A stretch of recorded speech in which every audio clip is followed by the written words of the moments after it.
Hello दोस्तों, हमारे YouTube channel में आप लोग का बहुत बहुत स्वागत है। आज हम लोग एक और नया वीडियो को हम लोग देखेंगे जो किसी भी चीज़ आपको होने वाली रहती है या होने वाला रहता है, उसको हम लोग किस तरह से यूज़ करते हैं वो आज की इस वीडियो में देखेंगे। जैसा कि आप लोग स्क्रीन में देख रहे होंगे कि यह दो कपल है और दोनों का शादी होने वाला है। तो शादी होने वाला है तो उसको हम लोग किस तरह से यूज़ करेंगे तो वो देखते हैं। यहाँ पे देखिए, यह मेरी होने वाली पत्नी है, यानी उसका शादी होने वाला है, अभी हुआ नहीं है, उसका होने वाला है। तो इसको किस तरह से हम लोग सेंटेंस बनाएंगे, चलिए हम लोग देखते हैं। सबसे पहले उड और जो हाइफन रहता है बी, इसका यूज़ किया जाता है, और noun plus two hyphen plus two फिर हाइफन प्लस बी का यूज़ किया जाता है। तो ये जब ये दोनों मिल के बनता है तो क्या बनता है, एडजेक्टिव के रूप में काम करता है, ठीक ना दोस्तों।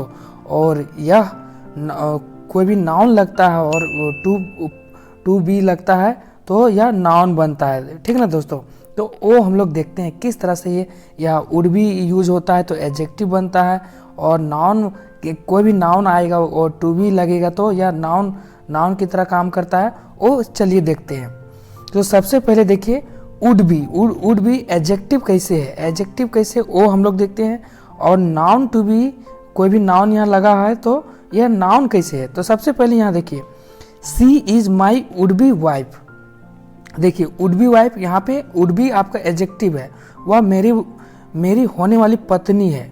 इसका मीनिंग हुआ she is my would be wife, वह मेरी होने वाली पत्नी है। और यहाँ पे देखिए, she is my wife to be, वह मेरी होने वाली पत्नी। दोनों का अर्थ सेम है, लेकिन यहाँ पे देखिए वाइफ टू बी आपका नाउन है और यहाँ पे वुड बी आपका एडजेक्टिव है। क्योंकि देखिए एडजेक्टिव यहाँ पे वुड बी है, एडजेक्टिव के बाद हमेशा नाउन आता है, तो नाउन वाइफ क्या है, आपका नाउन है। और यहाँ माई है पॉजिटिव एडजेक्टिव, एडजेक्टिव के बाद हमेशा नाउन आता है, तो वाइफ टू बी आपका नाउन है। तो क्या हुआ मीनिंग, वह मेरी होने वाली पत्नी है। चलिए इसको डिटेल में हम लोग देखते हैं। तो यहाँ पे देखिए, यह डिटेल है वुड बी का डिटेल। तो वुड बी क्या है, किस तरह से एडजेक्टिव की तरह काम करता है। तो सबसे पहले हम लोग स्ट्रक्चर देखते हैं। स्ट्रक्चर क्या हुआ, सब्जेक्ट जब आपका प्रेजेंट में रहेगा तो इज एम आर लगेगा, और पास्ट में रहेगा तो वाज या वर लगेगा।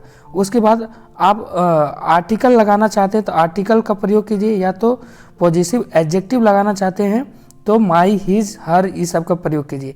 उसके बाद वुड बी लगाइए, उसके बाद नाउन लगाइए। तो यहाँ पे फर्स्ट एग्जांपल देखते हैं, वह मेरी होने वाली पत्नी है, वह मेरी होने वाली पत्नी है। तो इसका क्या होगा sentence, she is my would be wife. तो यहाँ पे मैंने तोड़ा है कि क्या क्या क्या है। सबसे पहले सी क्या है, आपका सब्जेक्ट है। इज क्या है, यहाँ पे देखिए इज आपका हेल्पिंग वर्ब होता है, लेकिन यहाँ पे मेन वर्ब की तरह काम कर रहा है, ठीक है दोस्तों। उसके बाद आपका माई क्या है, पॉजिटिव एडजेक्टिव। पॉजिटिव एडजेक्टिव होता है जो अधिकार बताता है। और वुड बी आपका क्या है, वुड बी आपका एडजेक्टिव है। एंड वाइफ क्या है, आपका नाउन है। किस तरह पता चला, एडजेक्टिव के बाद हमेशा आपका नाउन आता है, नाउन। तो यह वाइफ क्या है, आपका नाउन है। तो इस तरह से यहाँ पे वुड बी आपका एडजेक्टिव है। अब यहाँ पे देखिए इसको सी इज वुड बी टीचर। देखिए आर्टिकल का प्रयोग यहाँ हुआ है, वह होने वाली एक शिक्षिका है। देखिए कुछ भी होने वाला होता है जो अभी हुआ नहीं है, उसके लिए हम लोग प्रयोग करते हैं तो वुड बी। तो यहाँ पे देखिए, सी क्या है, आपका सब्जेक्ट है, इज क्या है, आपका मेन वर्ब है, ए आपका आर्टिकल है, वुड बी आपका एडजेक्टिव है, और टीचर आपका नाउन है। तो इस तरह से होगा, किसी चीज़ को होने वाला रहता है तो आप इस तरह से प्रयोग कीजिएगा, वुड बी का प्रयोग कीजिएगा, ठीक ना दोस्तों। तो एक और एग्जांपल देखते हैं।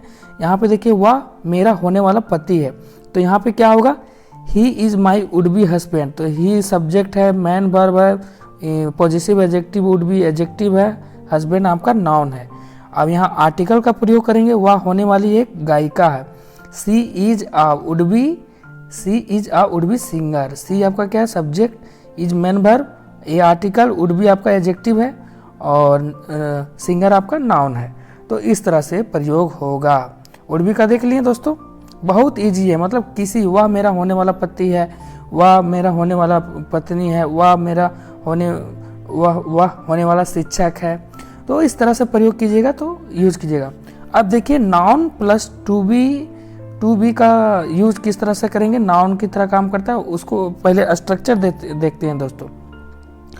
सब सेम है, कोई अंतर नहीं है। सबसे पहले देखिए सब्जेक्ट इज एम आर लगे जब प्रेजेंट का बात होगा, स्थिति का बात होगा, और वाज है वर जब पास्ट की बात होगा, स्थिति। देखिए यहाँ पे आप आर्टिकल भी लगा सकते हैं या तो पॉजिटिव एडजेक्टिव लगाइए। उसके बाद नाउन प्लस टू बी लगाइए, कुछ भी लगाइए, ठीक ना। तो यहाँ पे फर्स्ट में देखिए एक एग्जाम्पल, वह मेरा होने वाला पति है, तो he is my husband to be. यहाँ पे देखिए माई क्या है आपका एडजेक्टिव है, एडजेक्टिव बात आपका क्या आता है, नाउन आता है। तो हस्बैंड टू बी क्या है आपका नाउन, पूरा जो हस्बैंड टू बी है वो आपका पूरा नाउन है। तो चलिए तोड़ते हैं, ही क्या है आपका सब्जेक्ट, इज क्या है, इज हेल्पिंग वर्ब होता है और मैन वर्ब दोनों होता है, ठीक ना दोस्तों। और माई क्या है आपका positive adjective, and husband to be आपका नाउन है, पूरा मिलकर नाउन, क्योंकि एडजेक्टिव के बाद हमेशा नाउन आता है। यहाँ पे देखते हैं she is a singer to be, वह होने वाला एक गायिका है। तो यहाँ पे तोड़ते हैं, चलिए सी क्या का आपका सब्जेक्ट है, इज आपका हेल्पिंग वर्ब या मैन वर्ब होता है, तो यहाँ पे मैन वर्ब की तरह काम कर रहा है। और ए का आपका आर्टिकल है और सिंगर टू बी नाउन है।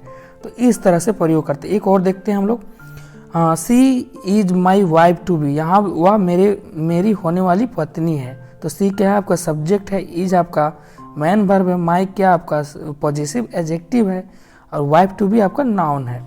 और एक और देख लेते हैं, वह होने वाली एक शिक्षिका है, she is a teacher to be. तो आपका सी क्या हुआ आपका सब्जेक्ट हुआ, इज आपका क्या मैन वर्ब, ये हो गया आर्टिकल, टीचर टू बी आपका नाउन है। तो इस तरह से प्रयोग होगा। तो अब दोनों को एक तरीके से एक जगह हम लोग देखते हैं, वह मेरी होने वाली पत्नी है। आप या तो इस तरह से लिखिए या तो इस तरह से लिखिए, वह मेरी होने वाली पत्नी है। तो आप क्या किस तरह से लिखेंगे, she is my would be wife, या तो लिखिए she is my wife to be. दोनों तरीके से लिख सकते हैं, दोनों सही है। यहाँ पे आपका ये नाउन हो गया और वहाँ पे आपका ये हो गया एडजेक्टिव। यही दोनों में अंतर है। तो चलिए आज के लिए बस इतना ही दोस्तों। इस वीडियो से आप लोग कुछ भी सीखे होंगे तो इस वीडियो को प्लीज़ लाइक कीजिएगा और दोस्तों में शेयर कीजिएगा। So thank you so much guys for watching my videos. Bye bye, फिर मिलते हैं नेक्स्ट वीडियो में।